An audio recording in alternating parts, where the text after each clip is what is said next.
Olá, bom dia, povo abençoado do Senhor, graça e paz. Hoje é domingo, dia do Senhor. Hoje é o domingo em que nós comemoramos a ressurreição de Cristo Jesus. Nós sabemos que Cristo não permaneceu no túmulo, nem permaneceu na cruz. Cristo foi sepultado, Cristo ressuscitou e está vivo, e um dia voltará para buscar a sua igreja. Prestem bem atenção, ele não vem buscar a igreja, ele vem buscar a sua igreja, a igreja dele, a igreja que segue os ensinamentos dele. A nossa lição de hoje, estamos estudando aqui uma série sobre os reis e os profetas de Israel, é a lição número 2, e o tema da nossa lição é: Tu serás chefe sobre o meu povo. O ministério do profeta Samuel e o reinado de Saul foram marcados por uma transição entre o período dos juízes e o estabelecimento da monarquia em Israel. Vários fatores foram preponderantes para que se chegasse a este momento histórico. Em primeiro lugar, a opressão forte dos inimigos, sobretudo os filisteus, que possuíam um poder militar muito superior ao de Israel. Em segundo lugar, a necessidade de um rei que organizasse todo o aparato do Estado, como vistas e preparar a nação para o enfrentamento dos inimigos. E, por fim, um terceiro lugar, o rei deveria ser o referencial da adoração a Deus como um modelo exemplar. Assim, ele encarnaria a devoção do povo em um único ideal. Após o reinado de Saul, que durou aproximadamente 40 anos, a ideia de monarquia de Israel se tornou forte e poderosa. Não se pensava em uma volta ao tempo dos juízes. Davi já governava em Judá ao sul, porém as tribos do norte ainda estavam divididas sobre quem deveria ser governante. Havia os partidários da casa de Saul e os partidários da casa de Davi. Por fim, esta última prevaleceu e Davi se tornou chefe sobre todo Israel. Todavia, o poder e as engenhosidades humanas sempre vêm acompanhadas de grandes armadilhas, tanto para o rei quanto para o povo. Vamos ver nesta lição como o novo rei lidou com esses desafios. Então, primeiro momento, unindo um povo dividido. Após a morte do rei Saul, em batalha contra os filisteus, por causa da sua transgressão, com que transgrediu contra o Senhor, por causa da palavra do Senhor, a qual não havia guardado. 1 Crônicas 10, 13. Davi se tornou rei da tribo de Judá. Esse período é marcado por uma guerra civil e uma forte divisão entre o povo de Israel. Os partidários do rei Saul coroaram Isbosete, filho de Saul, para reinar sobre as tribos do norte, e a tribo de Judá ao sul mantinha a Davi, filho de Jessé, para reinar sobre eles. Assim, depois de aproximadamente 7 anos de batalhas, traições e muitos ressentimentos, a causa de Isbosete é perdida e Davi se torna, então, rei sobre todo Israel. Todavia, como unir um povo ressentido desunido e com tantas mazelas oriundas do sombrio período da Guerra Civil. O novo rei sabia que o início do seu reinado, apesar do reconhecimento de todas as tribos, era frágil em relação aos ressentimentos do povo. Assim, a sua estratégia foi trazer uma palavra de paz, primeiramente honrando o antecessor com um lamento sincero pela sua morte, segundo Samuel 1:17 a 27. Em segundo lugar, não desenvolvendo um espírito de vingança aos partidários da casa de Saul, segundo Samuel 3 e 4. Em terceiro lugar, não permitindo a injustiça em causa própria. O episódio registrado no segundo livro de Samuel, capítulo 4, de 9 a 12, em que o rei Davi manda executar 2 traidores que covardemente mataram ao rei Esbozete enquanto este dormia. Mostra que o novo rei não toleraria qualquer tipo de injustiça, mesmo que fosse em causa própria. Podemos aqui aprender algumas lições importantes para a nossa vida. Muitas vezes vivemos em contextos de desunião social, seja na família, no trabalho e até mesmo em nosso país. Mas podemos ver que Davi uniu o povo não com palavras rudes ou com um espírito vingativo, mas apelou ao coração, aos sentimentos do povo. Ele convenceu aos contrários, mostrando que não era inimigo de Saul e que a sua proposta era de paz e de justiça. Segundo momento, ideais maiores solidificam a nação. O novo rei também está ciente de que uma nação só será verdadeiramente unida quando concentrada em ideais maiores. Os ressentimentos e divisões entre o povo foram rapidamente superados quando o foco das ações foi direcionado ao novo objetivo: conquistar a fortaleza de Jebus, onde estavam os jebuseus, e transformá-la em um símbolo do novo reinado.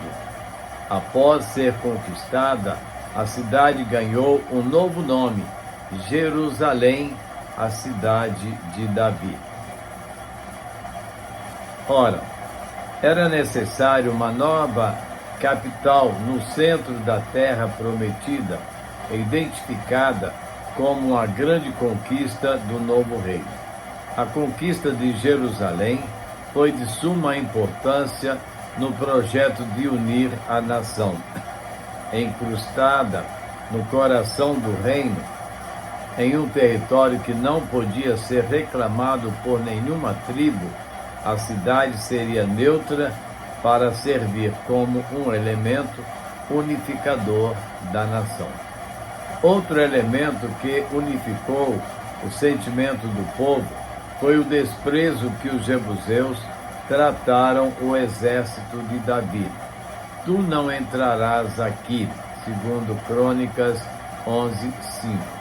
Eles disseram: o fato de os inimigos subestimarem o povo de Israel estabeleceu um elemento adicional na estratégia de unir a nação em sua nova empreitada. Assim, as mágoas do passado foram superadas pelo desafio do novo.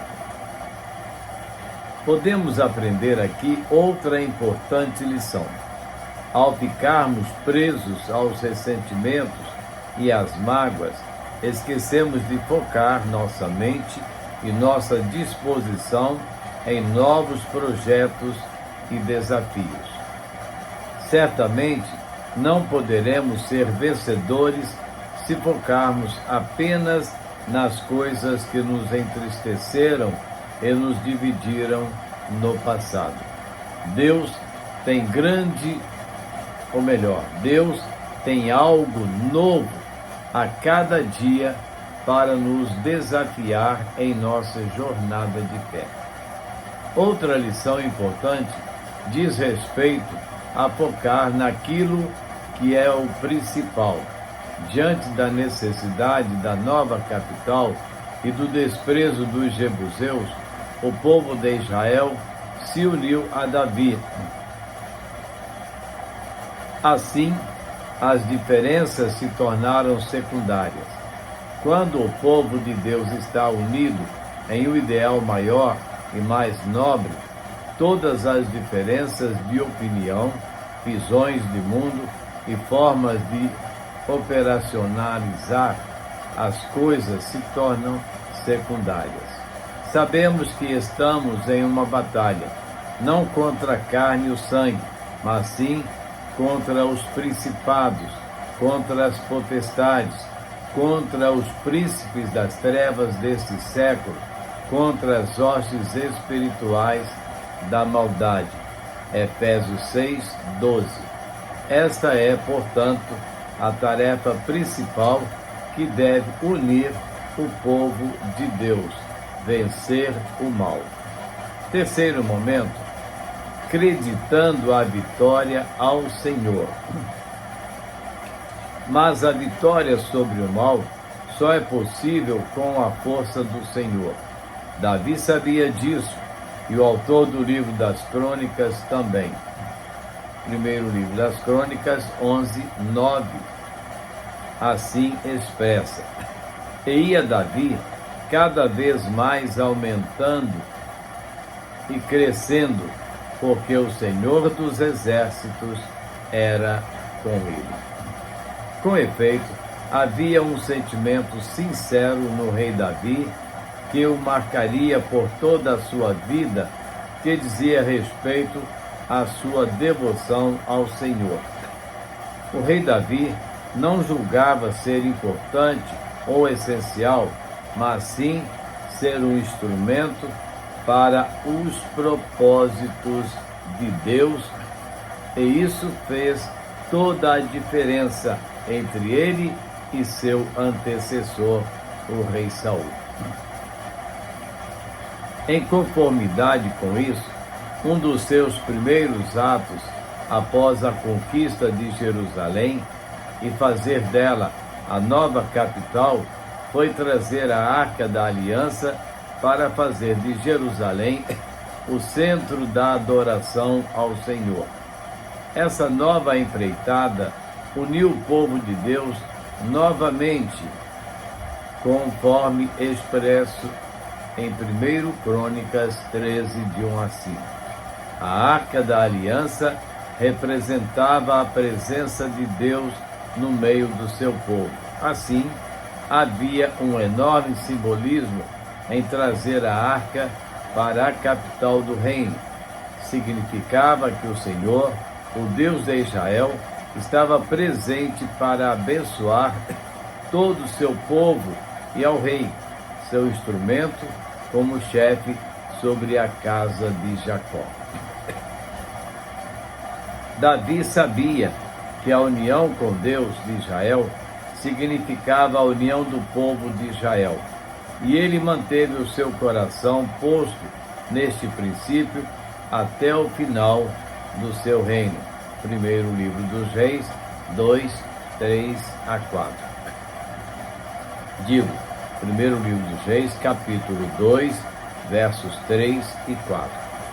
Esta é uma importante lição para o povo de Deus ainda nos dias de hoje. Nada nos une de forma mais contundente do que o nosso coração posto em Deus e em sua obra.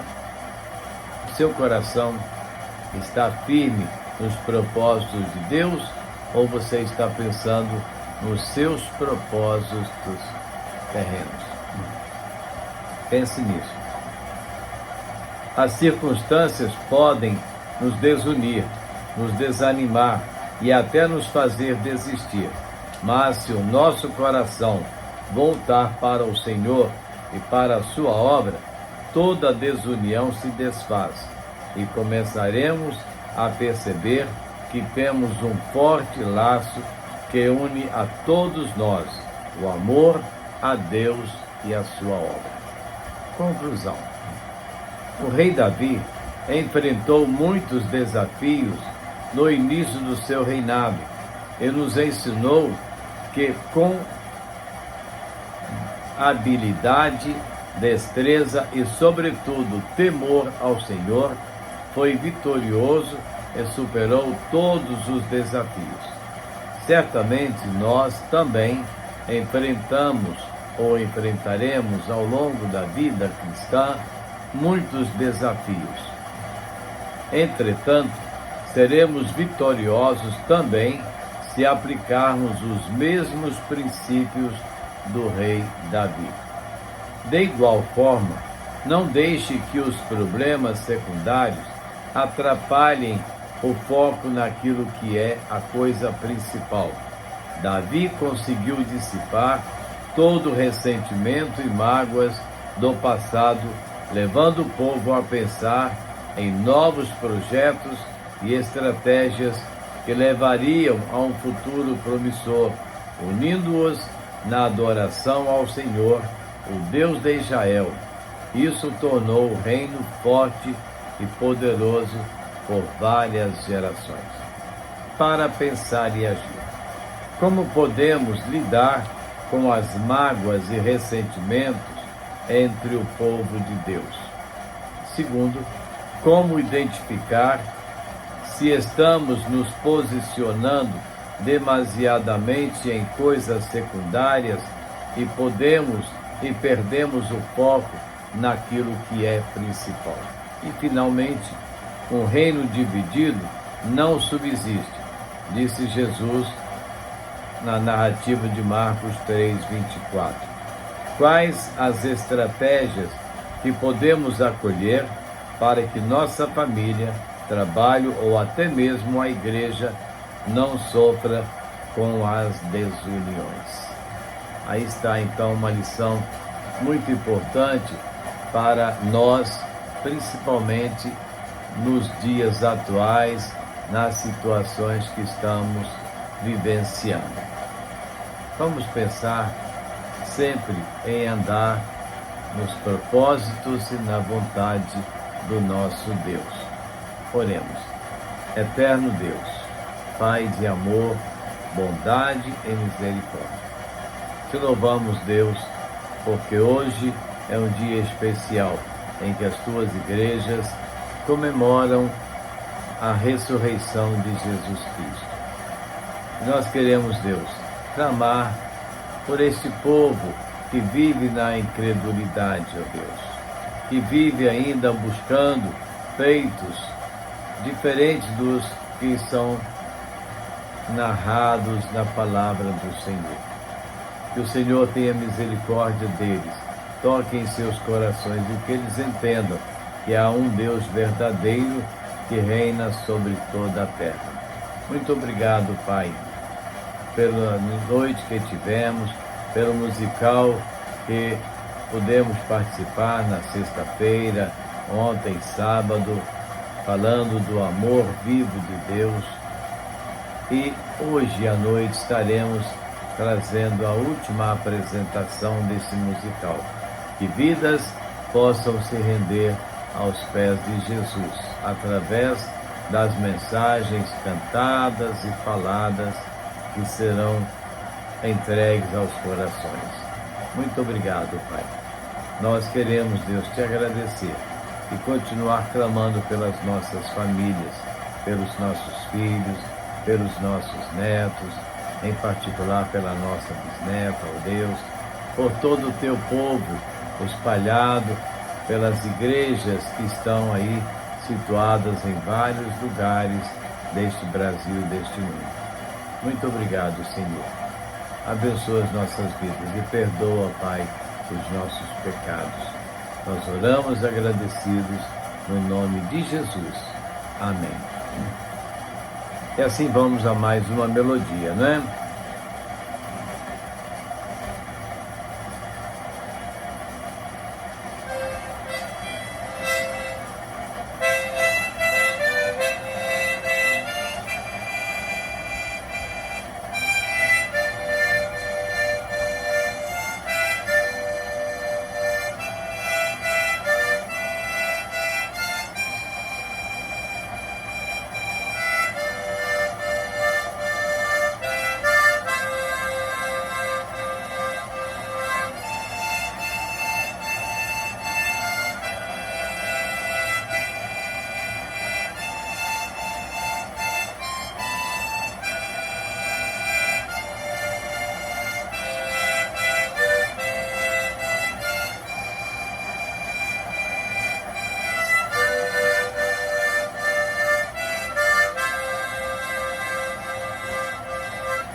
Mais alvo que a neve, Jesus quer nos tornar. Para isso ele veio, enfrentou a cruz no nosso lugar, morrendo, ressuscitando para nos garantir a vida. Que nós possamos nos tornar mais alvo que a neve, pelo amor e pelo sangue de Jesus Cristo. Amém? E assim, queridos, estamos chegando ao final de mais uma EBD em casa, nossa EBD com você, nossa escola de discipuladores, estudando a revista Palavra e Vida da nossa Convenção Batista Fluminense. Queremos desejar a você um bom domingo de Páscoa, em família, reunidos, festejando, alegrando, e que toda a família seja feliz na presença do Senhor. Logo mais, não se esqueça, estaremos ali na igreja, Primeira Igreja Batista de Itaperuna, participando de mais um musical de Páscoa. Cristo vai voltar, Ele está vivo, o amor de Cristo. Vá ali, esteja conosco e participe conosco. Está um musical muito bonito e eu tenho certeza que você vai gostar de assistir e vivenciar, inteirar-se, né? Se interagir com aquilo que você vai ouvir ali. Que Deus abençoe as nossas vidas e nos dê um domingo de muita alegria na presença e na paz do Senhor. Amém?